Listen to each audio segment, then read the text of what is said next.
Welcome to Saturday Morning Classics. We are reading a new story this week, and this one is called The Island by T.M. Wright. So sit back, grab a cup of coffee, and enjoy the story. Chapter 1, January 1987, in the Adirondacks.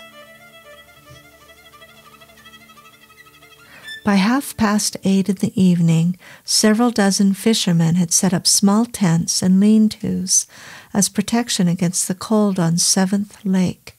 They did not speak much, although their voices carried well on the still air.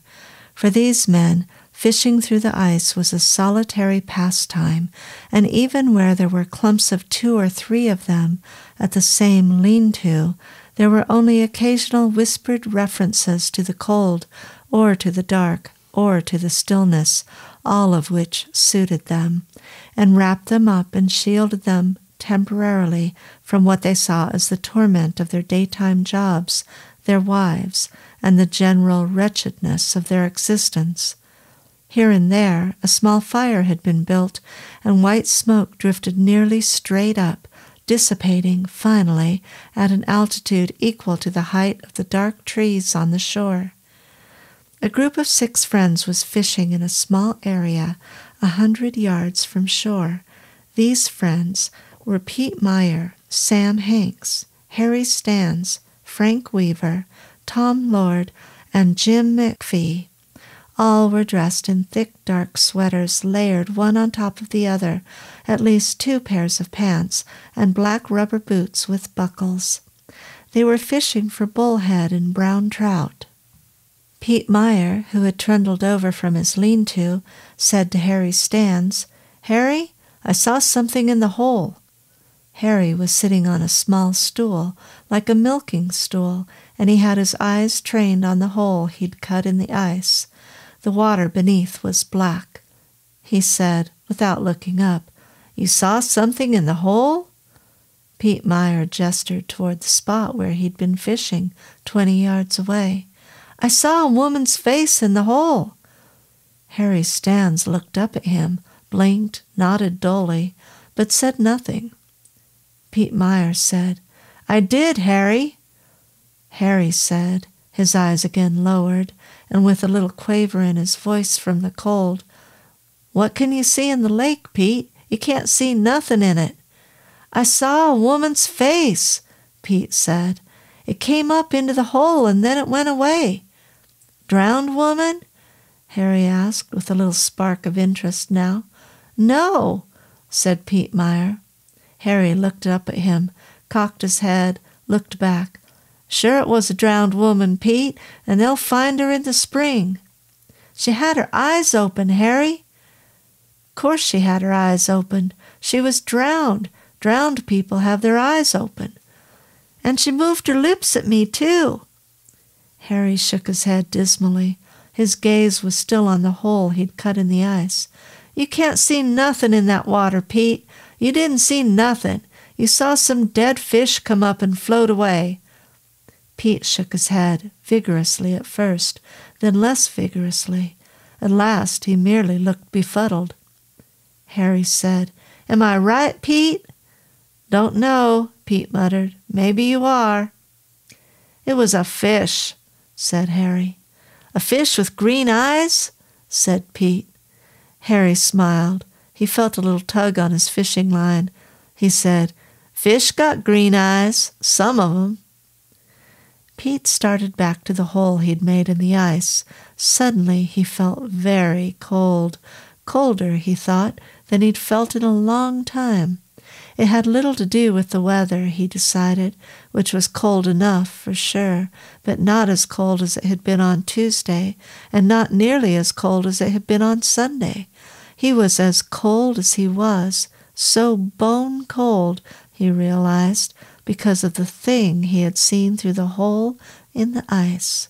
If it was just a fish, then it was a hell of a fish with a woman's face and green eyes and red lips that moved, lips that tried to talk to him but could say nothing through that inch or so of dark water between them and the bottom of the hole. Pete shuddered. He glanced to his right at the black outline of the Many Pines Inn on the lake's eastern shore, a half-mile off. The inn was dark. No one stayed there in winter. He looked away. He was at his lean-to. Then, a few steps more, he was at the hole he'd made in the ice. He bent over and peered hard into it. He whispered, "Are you in there, honey? Are you still in there?" He saw no movement in the black water, only the dull glint of something just below the surface, like the smooth silver skin of a fish. He straightened. He heard from far to his left, "Jack's gone in!" Another voice called, "Jack!" The first voice answered in confirmation, "Jack!" Pete looked at the hole in the ice. The second voice called, "Can you see him?" There was no answer. Pete said to the hole in the ice, "You in there, honey? Are you still in there?" "Can you see him?" called the second voice. "No," the first voice answered. A glint of something blonde came and went just below the surface of the water beneath the hole in the ice. "He's gone in," called the first voice. "Get something. Get a pole." "I got my net," said a new voice. "Net's good," called the first voice. "Bring it quick." Beneath the hole that Pete Meyer had made in the ice, the surface of the dark water broke very briefly as if a bass had come up for a fly, and, seeing nothing, had gone back down. "Damn," said a new voice. "Jack's gone in! Jack's gone into the lake!" Pete Meyer leaned closer to the hole. He put his big hands on his knees. He smiled. He whispered, "You got him, honey?" Another glint of something blonde came and went just below the surface of the water. It was slower this time. It suggested that something was rolling below, and Pete cocked his head at it in confusion. He put one knee on the ice and leaned still closer to the hole. Around him, men were shouting curses and commands as they ran to the spot where Jack had gone in. Pete whispered, eyes on the dark water churning up, "This is real strange." A light snow started. It was composed of spindly, translucent flakes the size of dimes. The flakes settled gracefully onto the surface of the water and sizzled up. "Real strange," Pete whispered. Around him, curses and commands had changed to commands only, as men told other men the best ways to find a victim of the lake. "Pull the net along just below the water. Yeah, like that," one man yelled. "Maybe you'll snag him." And another man yelled, "Someone's got to go in. Someone's got to go in after Jack." "I'm going in after Jack," yelled another man, and his voice was shrill with excitement. Pete looked up, away from the hole. He saw a dark shape go into the lake 50 yards away. He heard a harsh, crackling splash, then a muted scream as the icy water closed around the man who had jumped in. Pete smelled soap. He thought that it was coming up from beneath his chin, from within the hole he'd made in the ice. He thought that that was strange, too, because smells did not carry well in the frigid air above the lake in winter. But it was not unpleasant. He even thought he liked the idea of smelling soap out here. He looked again at the hole. He smiled. He saw 2 dime-sized, spindly snowflakes hit the churning black water. First one, then quickly the other. He started to straighten, to back away from the hole, because suddenly he was very, very cold, as if something even colder were watching him from below, from beneath the surface of the water. He got his knee off the ice, got his back straight. The green-eyed head of a woman pushed through the hole, and as it broke the surface, its mouth opened wide as if to scream. The ice around the hole heaved upward. First the woman's shoulders, then a long, naked arm appeared above the surface of the ice. Her mouth opened still wider, the way the mouth of a snake opens wide to accept its prey.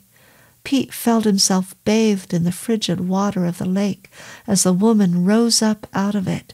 A grunt of surprise and desperation came from him, and he went over on his back and crab-walked, grunting, away from her.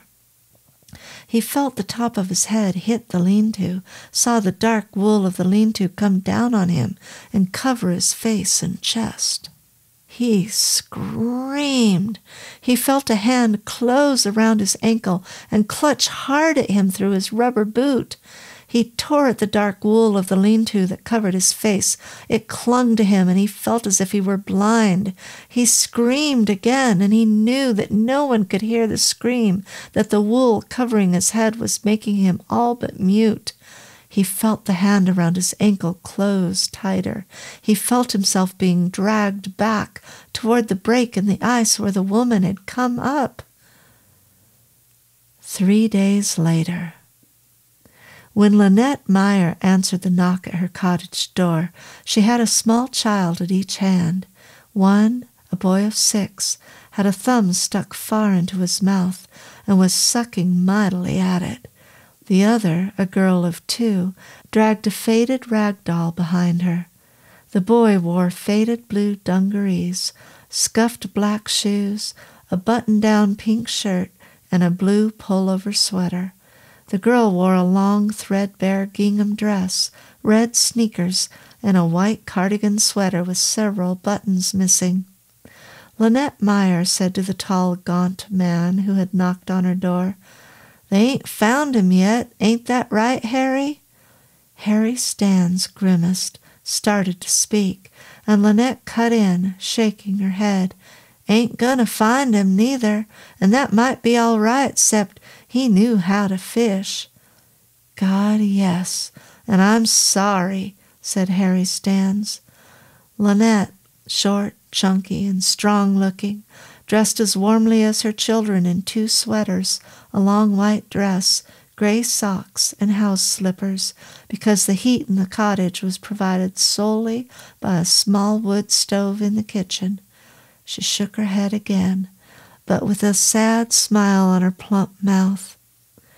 "Before long, Harry," she said, "he'll come out of there." She glanced towards 7th Lake, a 1/4 mile north, visible through a break in the pines that crowded the steep slope to her cottage.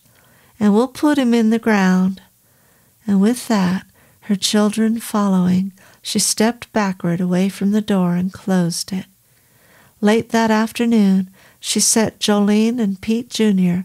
to coloring with some stubs of crayons she had saved for them in a drawer that was out of their reach, sat in a small overstuffed chair in what had served as the living room and bedroom for her and Pete, and she wept quietly until darkness came.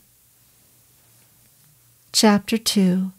Late Summer, 1987.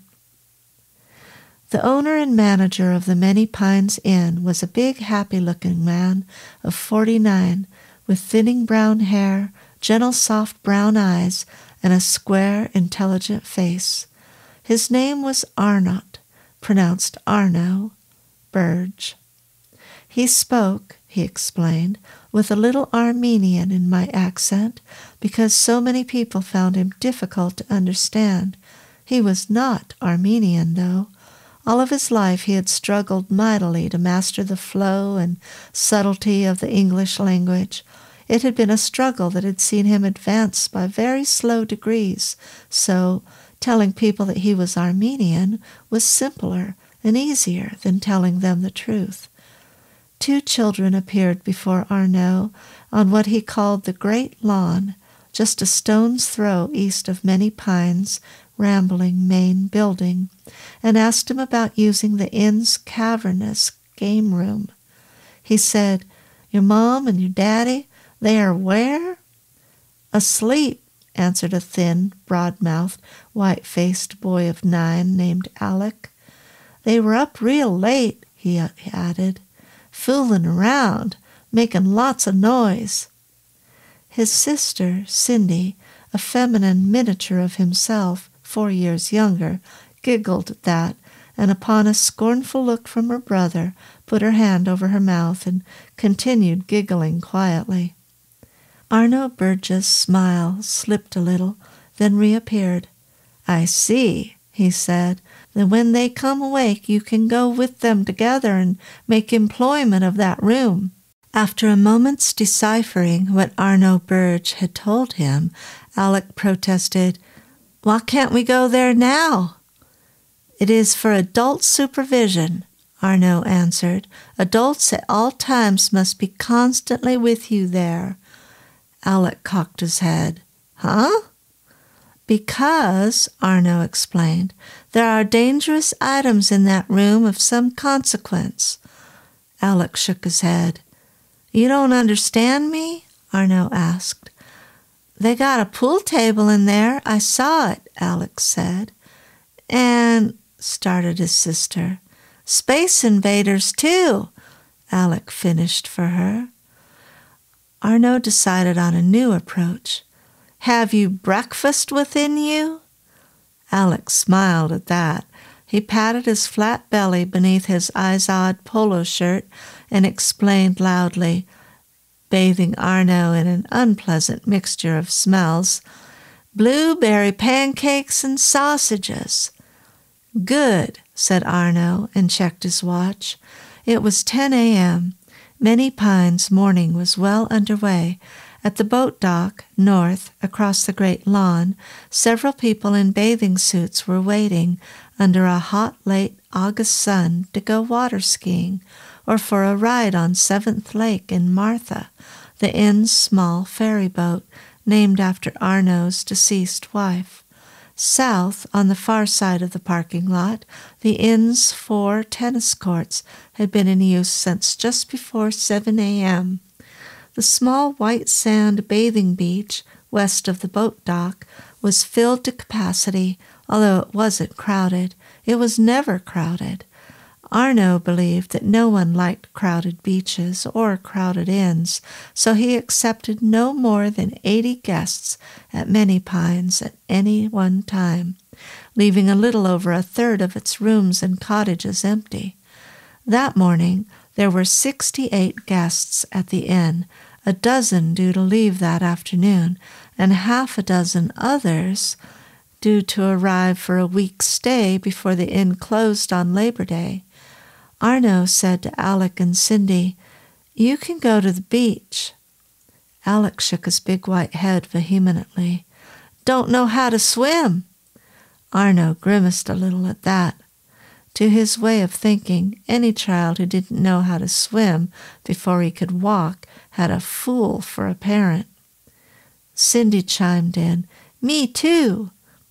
Arno let his smile return. Again he checked his watch. 10:02. He had heard one of the water skiing boats chug out toward the center of 7th Lake. The lake was precariously shallow for water skiing, except near the center, where its depth, a local rumor had it, was uncharted. Arno had lived near the lake for 15 years and had been owner and manager of Many Pines Inn for 10 years, so he knew better. He put a big hand on Alec's bony shoulder. "You can go now and to use the game room, in there being of dangerous and expensive equipment, remind you, if there are also adults in there of whom there must be supervision." Alec shook his head in miserable incomprehension of what Arno had told him. Arno looked at Cindy, who was smiling sweetly. "Do you understand?" he asked her. Her sweet smile did not alter. Alec said quickly, "You mean we can go and use the game room?" Arno's smile broadened. "Yes, oh yes, with the supervision of the adult people in there, of course." Cindy said, parroting him, "Of course." "Yeah, thanks," said Alec, took his sister's hand and led her back to the main building. A mile away, on the southeast shore of 7th Lake, Lynette Meyer was sitting on a rock at the water's edge. She had her bare feet in the water and had stripped down to her panties. She was on a section of shoreline that was well protected by brush from prying eyes, although she wasn't sure, anyway, of what use modesty was to a person like herself. Her body was certainly long past being attractive to any man, she thought, even to Pete, rest his soul. Before that awful night in January, he'd taken to making love to her in the pitch dark.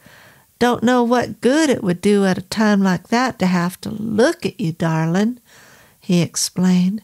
It went exactly counter to the way they'd made love in the first few years of their marriage, when she'd been 40 pounds lighter and as close to being sweet and innocent as was possible for someone who couldn't remember ever being sweet and innocent.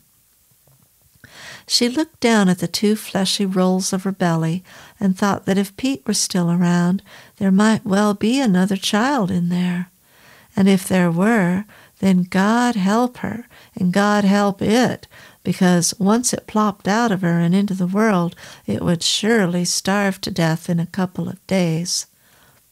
"Damn it almighty," she breathed, and let her head go back so she could feel the hot sun on her neck.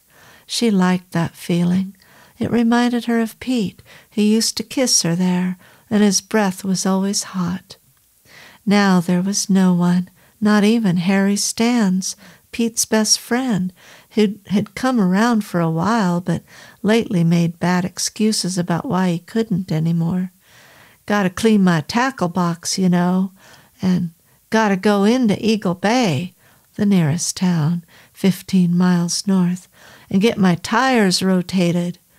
Lynette knew why he wasn't coming around. He'd found someone else, someone thinner and prettier. Lynette stopped herself there. Chunky as she was, she knew she was still damn pretty. That woman's name was Myrna. "Myrna," Lynette whispered. It was a pretty name. And from what she, Lynette, had seen of her, she was a good and deserving woman. More power to her, and more power to Harry, too.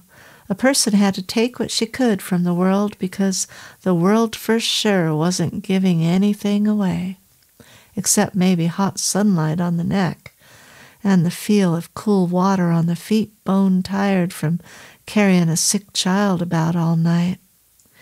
And from time to time, the voice of a dead husband from out of nowhere to whisper to her the words he had whispered years ago.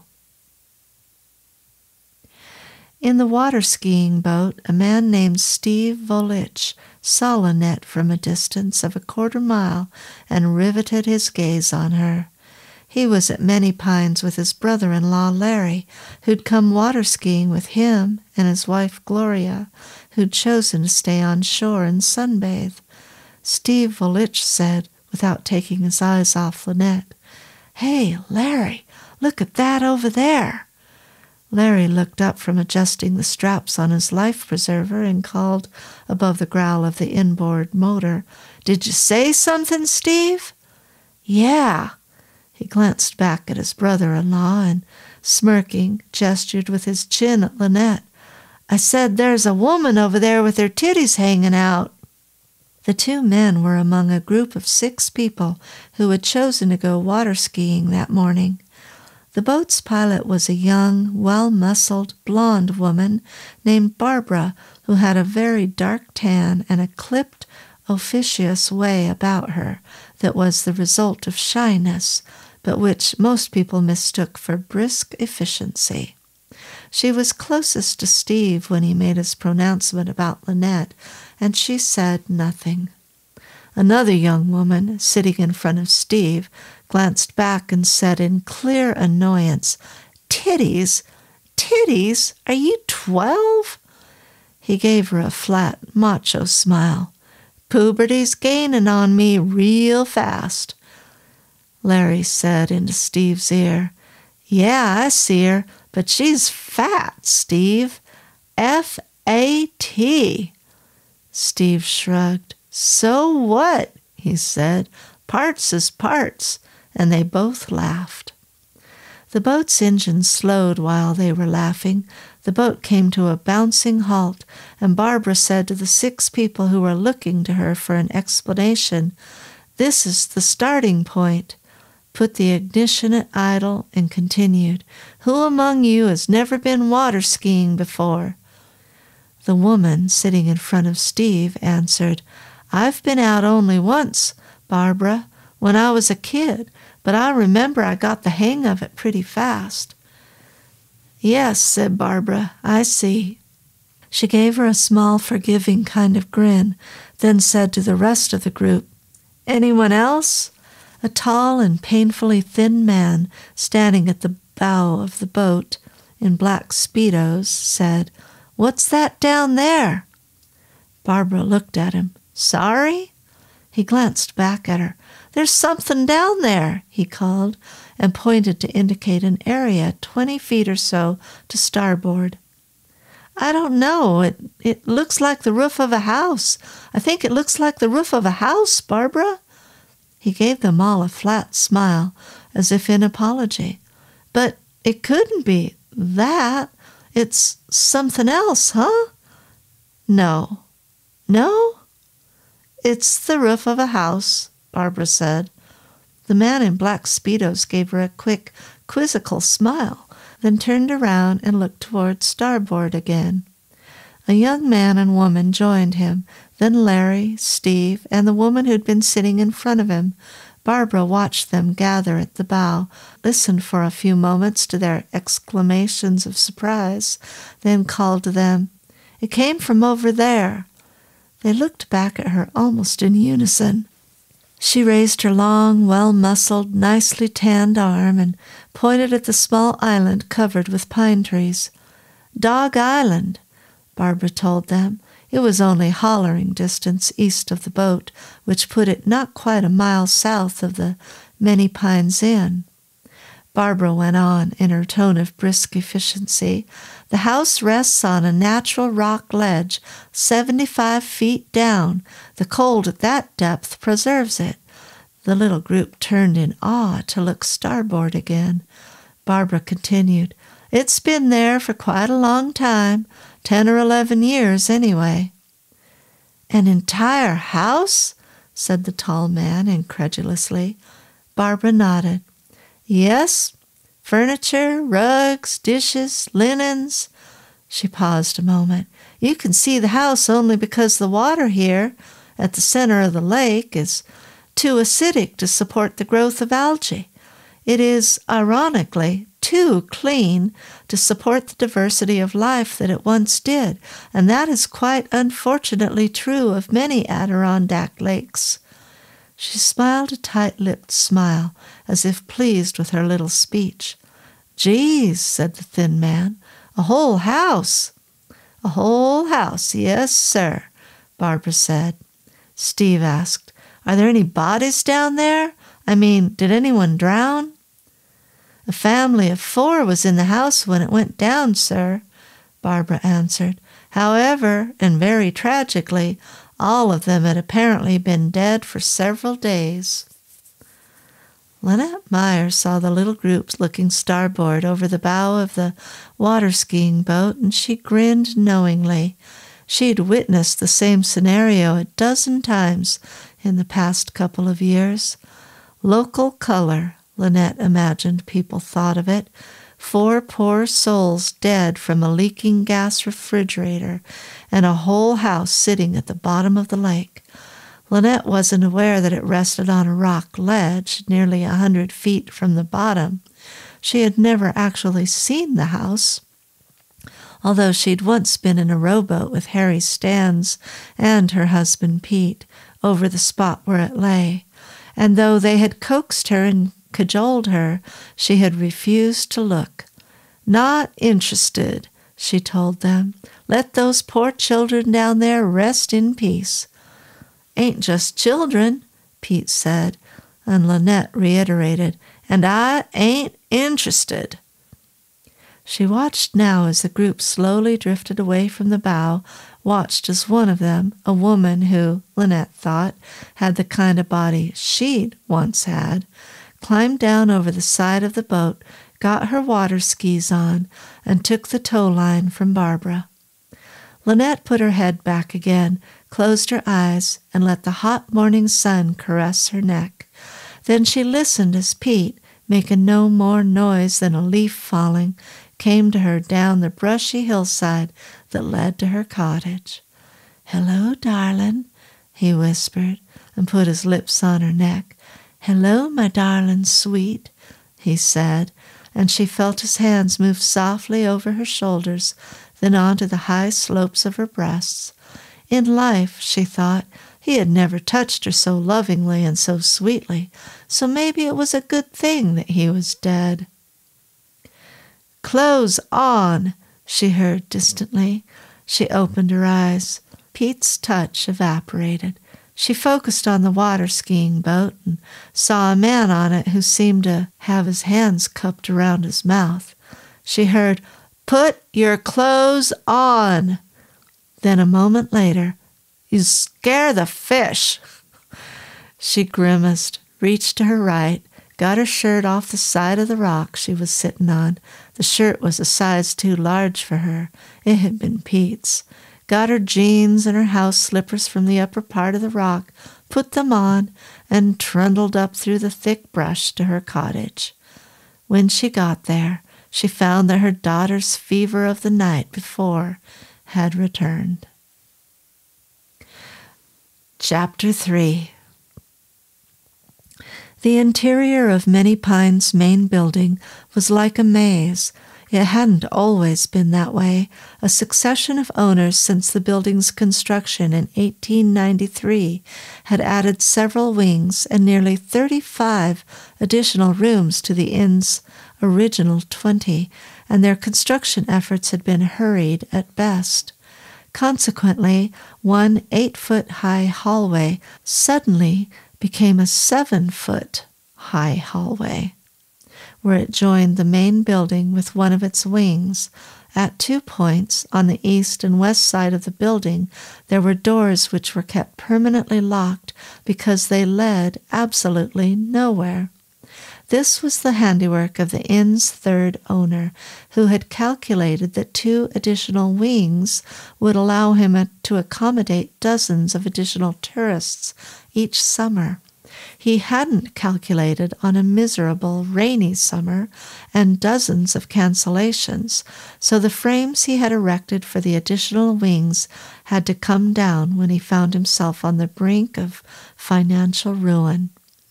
From above, with its roofs lifted off, the inn's hallways would not have looked so much labyrinthine as anarchic, and if the mind which had conceived them were disoriented and aware of it, amused by it, as if it had created some perverse joke, a human ant farm.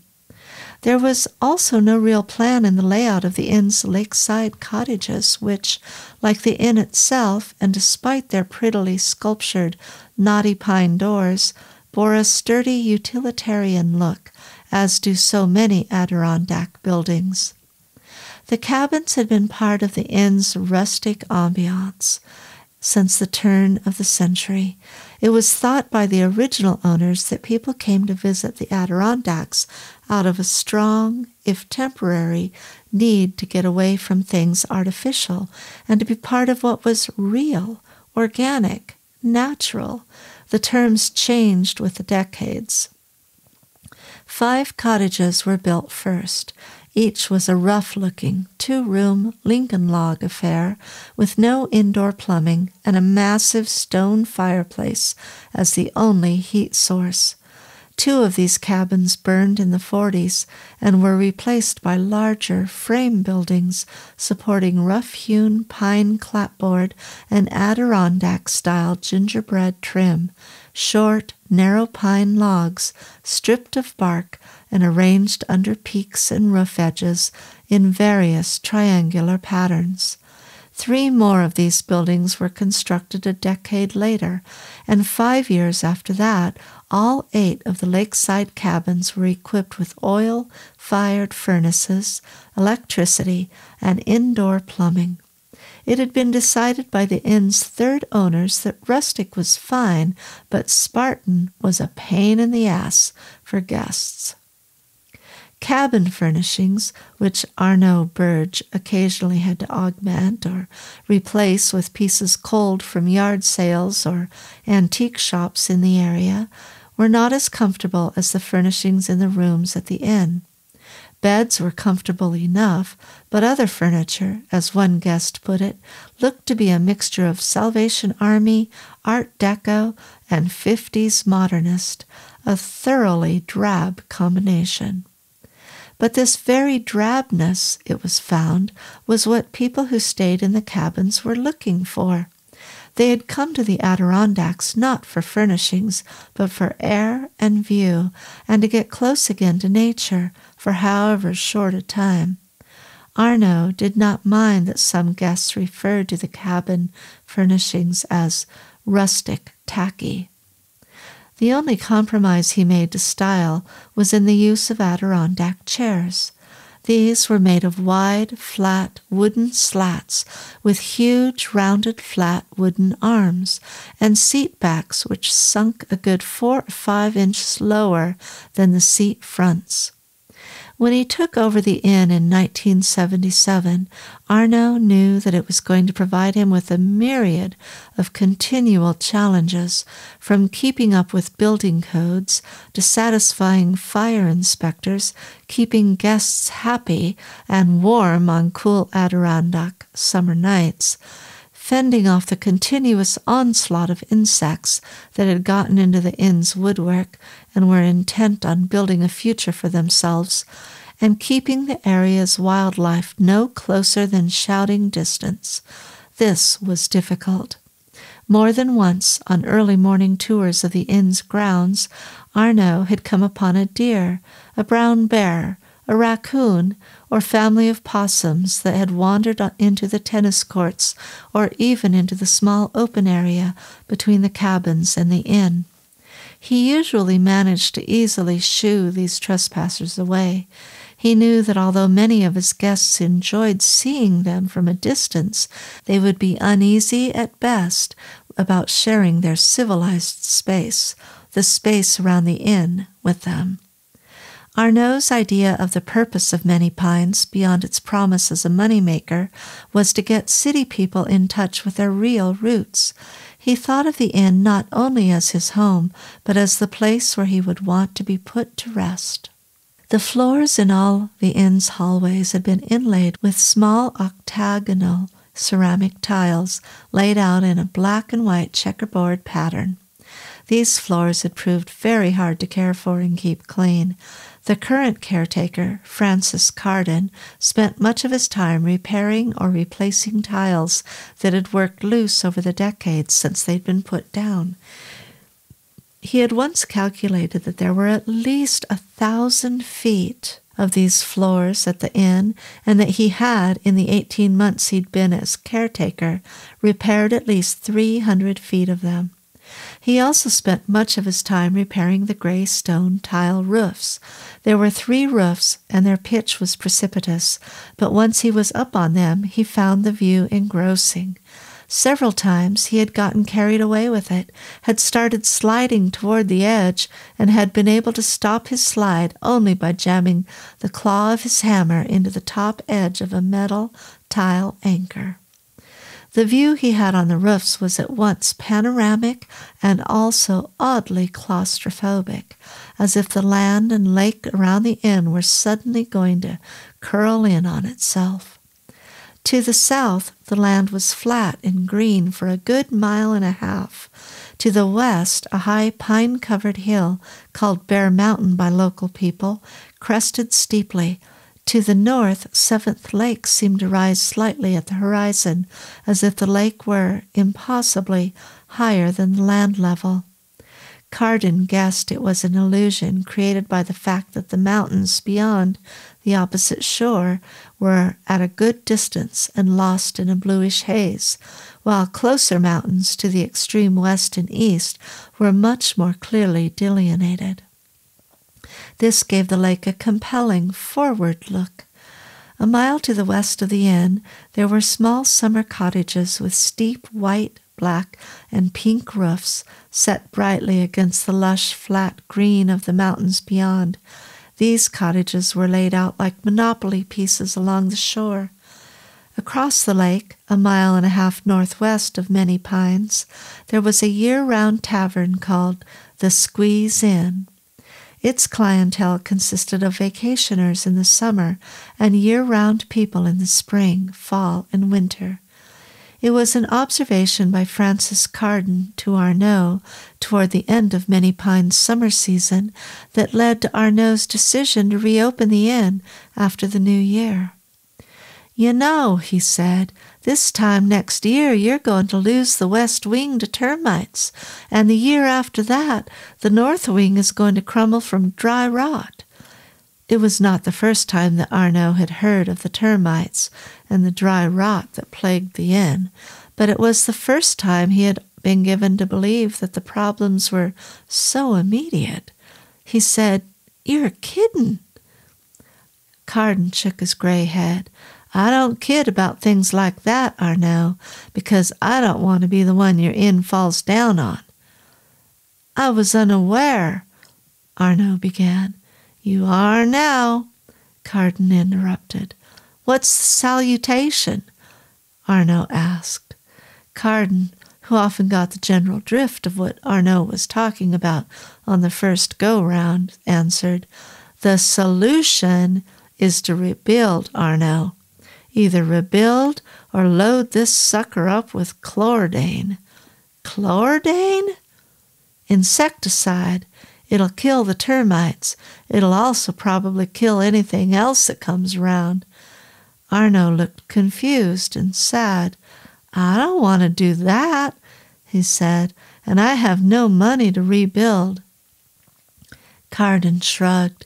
"Then what you got to do is stay open a while longer." From that point, the idea was formulated to reopen the inn during January and February for cross-country skiing. Several other inns in the Adirondacks Lake region had done it, and it had proved successful. Lynette Meyer could hear herself whimpering as she woke in her small, overstuffed chair. She opened her eyes wide. It was a hot early evening, the sun gone, except for a dull peach-colored smudge through a break in the pines. The heat wouldn't last, she knew. The thin air in the Adirondacks could not hold it long. And the dream clung to her. She threw herself forward in the chair so her elbows were on her knees and her face was in her hands. "Damn it almighty," she breathed. The dream clung hard to her. It had a color, deep blue, the color of cold, and a time and place, a winter evening, on the fringes of the lake. She was there with Pete's axe in hand. She had furiously chopped a wide hole in the thick ice, and now was standing back from it and watching as they appeared from beneath, smiling their big, empty smiles. She whimpered again. She wanted desperately to chase the dream away. Her son said to her, "Mama, Jolene is real sick." And they came up one by one through that wide hole she had chopped for them in the ice. "Mama," and turned to the east and made their way single file through the knee-deep snow that crowded the shoreline to the place of warmth, to Many Pines, empty for the winter, where they could lie very still for a good long time, and no one would know the difference. "Jolene is real sick, Mama." "Yes, Pete, yes. And she's real hot too, Mama, like she's on fire." 45 minutes gone. The wail of an ambulance siren was an uncommon occurrence around 7th Lake, and it made Arno Burge look up from the letter he was writing to his daughter and listen for a few moments. He guessed that the ambulance was going west toward the little group of year-round cottages on the other side of the lake. He got up, went to a window that looked out on Route 43 a couple of 100 feet away, and clearly visible beyond the inn's tennis courts and parking lots. He saw the ambulance. He got up, went to a window that looked out on Route 43 a couple of 100 feet away and clearly visible beyond the inn's tennis courts and parking lots. He saw the ambulance. The words Eagle Bay Volunteers were painted in bold red letters on its side. In a moment it was gone, and Arno waited for the noise of its siren to dissipate almost completely before he went back to his desk to finish his letter. Whatever tragedy the ambulance had been responding to, it was almost without a doubt some accident, a fall, a car crash, perhaps a hunting accident, because the people there in those cottages were dirt poor, certainly, but everyone knew that they were also robustly healthy. It was the hard work that made them that way, hard work all year long just to eke out an existence in these mountains. Arno could not imagine that one of them was ill. Illness simply did not strike mountain people. It struck the kinds of people who came to Many Pines on vacation, the middle-aged professionals who supposed that the mountain air would clean their lungs out and renew them for their battles with civilization. Arno did not think these thoughts in so many words. He knew that the type of people who came to his inn were not strictly of a type, not strictly middle-aged professionals with heart problems or alcohol problems or high blood pressure. There were the others, too, the young ones whose parents had come to Many Pines and had passed the word on about what a change of pace it was, and the old ones who had come to Many Pines years and years ago when it had belonged to someone else. Arno liked it when these old people came to him and told him that the inn was just as good as they remembered. He liked the idea of keeping pleasant memories alive, and he regretted now, as he'd already said in his letter to his daughter, having to close the inn until January. Labor Day traditionally marked the end of the tourist season in the Adirondacks. After that, the nights were too cold and the days too short. A hard freeze often set in then. He continued writing. So there has been an ambulance coming by, and I hope for no bad that it has responded to, but I think otherwise, it being the way I have of seeing things. You know that, Mary. He paused. He could hear the ambulance again on its return trip. He waited for the siren to wind down, then continued writing. Closing the inn is not a good thing for me, and so also to tell these people who have worked here all summer that the work has fled. For such reasons it's advantageous to us that I am throwing it open again in January. He thought for a moment. Mary liked his letters. The longer the better, she'd told him. They're so quirky. He wasn't sure what she meant, but he was perfectly willing to accommodate her. He continued writing. So there is the fact of the winter people who will be coming in 4 months for the skiing trails, and I hope it is not a woe-begone experience for me to have them, and this is the first time because of the money for the repairs to the inn. History, July 1st, 1976. Anita Mosiman leaned over the kitchen sink and opened the window that Ben, her husband, had shut. She felt a cool breeze move into the house. "Well, I like it here," she protested. "All of us do." All of us, including herself, her father, Joe Archer, and her children, Max, who was 8, and Catherine, 6. Apparently, miserably, Anita thought, it did not include Ben, though it had been his idea in the first place to move here. She glanced back at him. He was sitting on a high wooden stool behind a counter where breakfasts and lunches were eaten. Dinners were usually eaten at a round oak table in one corner of the big living room. He was bent over with his crossed arms on the countertop and his chin resting on his wrists. He was scowling. Anita went on, "What's not to like, Ben?" "Mosquitoes," he grumbled, "and black flies." Anita shrugged. "So who does like mosquitoes and black flies?" "I don't, but I don't dwell on them. I don't let them get inside my brain and nibble away at my good times." Ben grumbled. "And sweating in the day and freezing at night and spiders in the damn John and worrying myself nauseous about the kids floating off into the lake and never coming back." He stopped. Anita had held her hand up.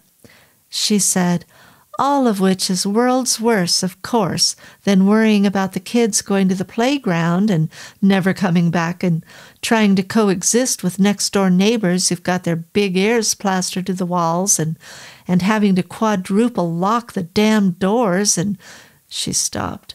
He was grinning at her. She hated being grinned at when she was angry. She turned away. He said, "I'm going to tell you something, my love.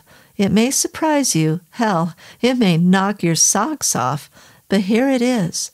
I made a mistake. I thought this would be a wonderful place to live. I thought it would open my head and clear my sinuses and get me in touch with whatever. But I was wrong. I was wrong. And I'm admitting it now so we can get our fannies in gear and our lives straight. We were never meant to live here, Anita. We are city people. We need crowds and noise and car exhaust and pizza parlors and tension." She gave him a confused look. He straightened on the stool and nodded briskly. "That's right," he declared. "Tension. You know what's going to happen to us out here in the middle of this lake, Anita.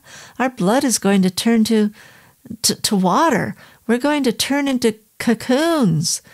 He stopped. He liked that. He continued, "There is no damned tension here, Anita. We need tension. People need tension."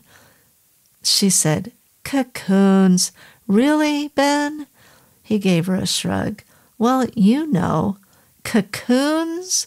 she said again and smiled. He said, "It fits." She sighed. "Can you give us another week?" He looked embarrassed. "It's not my decision alone, Anita. Don't lay that on me." Max, their 8-year-old, burst into the room through the side door. "Catherine's missing!" he declared. "I can't find Catherine." Joe Archer, Anita's father, came in. He had a wide-eyed, helpless, apologetic look about him. He shook his old head miserably. "She ain't in the lake, Anita. She ain't in the lake. God, she must be in the house." "Damn you!" Ben shouted at him, got off his stool, came quickly around to Max, leaned over, took hold of his thin shoulders. "Now where did you last see her, Max? Now think." Anita stood by open-mouthed. She was feeling helpless and trying hard to fight back the panic that was building inside her. Max stammered, "Near the pond, near the pond." Joe Archer, who had been looking at his grandson's lips and so realized what the boy had said, cut in, "No, Ben, no, she wasn't nowhere near the pond, not nowhere near it." Catherine appeared in the open doorway that Max and Joe Archer had come through. She smiled a huge, devilish smile. "Couldn't find me, huh?" she teased. Barbara, the water skiing instructor, surprised Arno in the gazebo. It was a quiet place. In summer there was often the steady drone of honeybees flying from their hive down the slight slope to the lake, to a growth of cultivated wildflowers beneath the gazebo in the inn. But in the evening, in early September, there was only a fluid, comfortable coolness. The gazebo never got as cold as the outside air, a phenomenon Arno had noted more than once, even though it stood at the end of a narrow peninsula that pushed 100 feet out into Seventh Lake.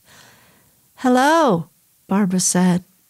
Arno chirped, "Hello," and grinned sheepishly. "You gave me a shove." "A shove?" A startle." "You mean I gave you a start?" "Yes." She touched his arm. "Sorry," she said. "It's beautiful here, isn't it?" She nodded to the west, where the sky was a fragile pale blue, touched gently by rust. "Especially now." He nodded. "It is beautiful. It's very temporary. You can see that?" He was standing at a waist-high treated pine railing that circled most of the perimeter of the gazebo.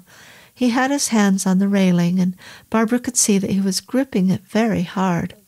"Something wrong?" she asked.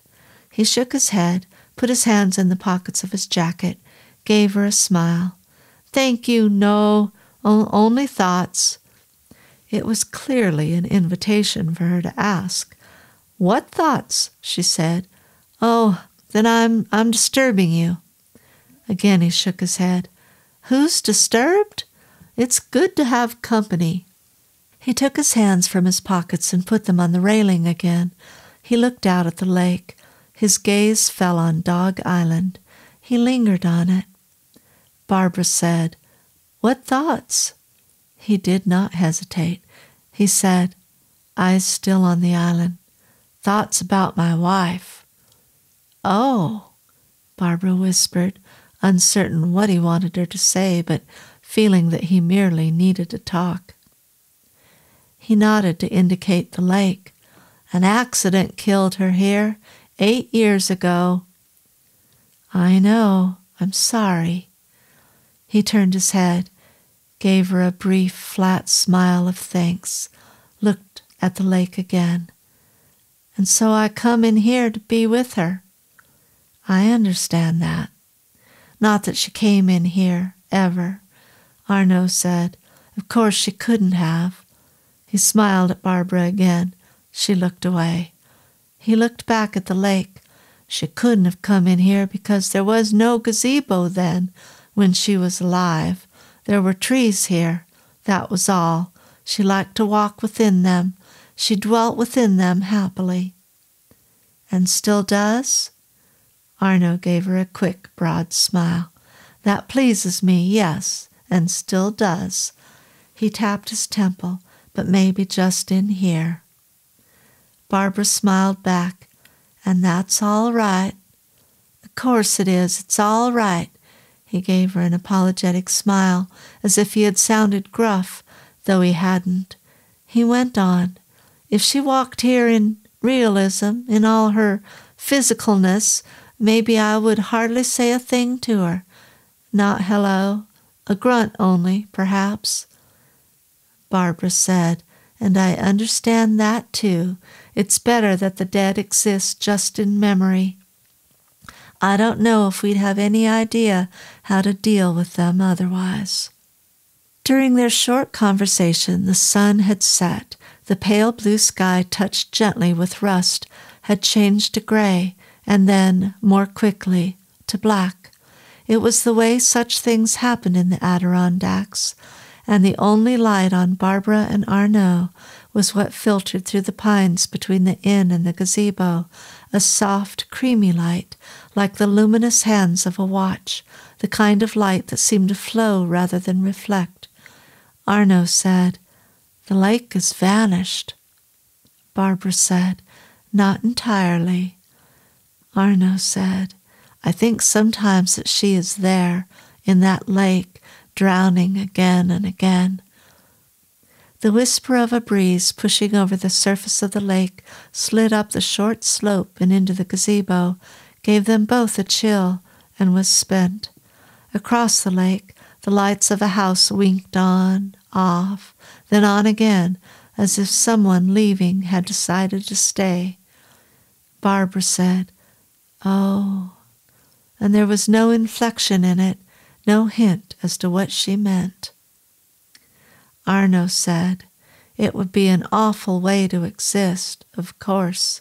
Barbara nodded. Arno said, "It was near the island, that island, Dog Island." He nodded to indicate it, though it was not visible because of the darkness. "They found her there, at shore, on Dog Island." Barbara said, "I'm sorry. I am disturbing you. Excuse me." And she began to leave. Arno reached out, took her arm. She stopped, looked at him. "No, you're not," he said, and she heard a pleading quality in his voice. "I am more disturbed. I think I am more disturbed without you here, because you were right. How would we deal with them? How can I deal with her? I could deal with her only here." He touched his temple. "Because she is alive here." He looked in the direction of Dog Island. "There she is not." Barbara shook her head. "It's chilly. I'm sorry. I'm going to go in." With a little twist of her arm, she was free of his grasp, which hadn't been tight, and in a moment was gone. Arno listened to her walk over the bed of pine needles on the path to the inn. Her footfalls made a sound like wet paper being crumpled. Early in the morning, in late spring and summer, he had listened at his window and had heard just such sounds often. He knew who made them. Martha, his wife, back from Dog Island, back from the lake to walk. Well, thank you for listening to this week's episode of The Island, and I hope you'll join us next week. I think this is going to be an interesting story. Something mysterious is going on with that lake. So I hope to see you all here next Saturday. And until then, have a great week, everyone.